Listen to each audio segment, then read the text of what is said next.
Our final skill in Chapter 0 is going to be mean and median.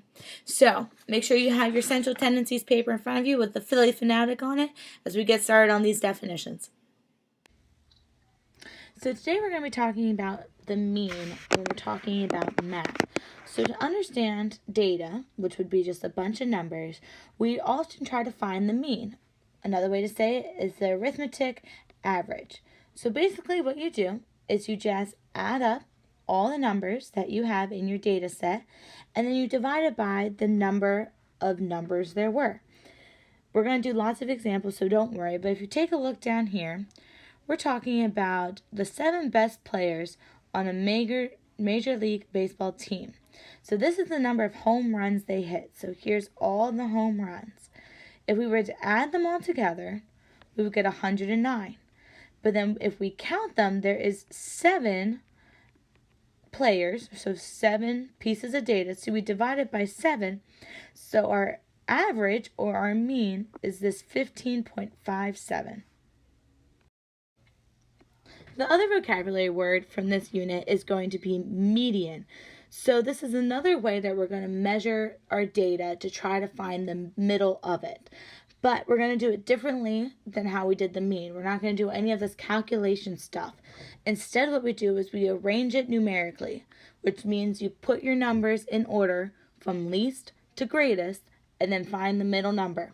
So let's take the same data set from the first problem. So we still have our Major League Baseball team here, and here's the 7 greatest players with their home run hits.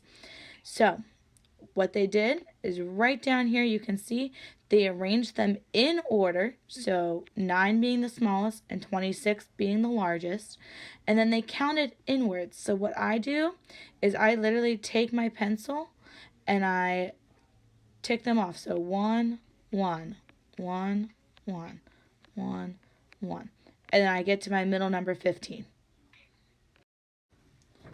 Now, like I said earlier, these are your measures of central tendency, meaning they're trying to find the center of your data. So just remember, mean is the one where you're doing like math and trying to find the average. But with your median, you're just trying to find the middle number. So that's how I always try to remember them. Median kind of looks like middle, and mean has an A in it, and average starts with an A. So that's our measures of central tendency. So just a heads up, they will not always match, as you saw in the example with the Phillies baseball team, and that is totally fine because they are different measures of central tendency. So what I need you to do now is we're going to do some textbook problems that you can find on Schoology to practice some more mean and median central tendencies.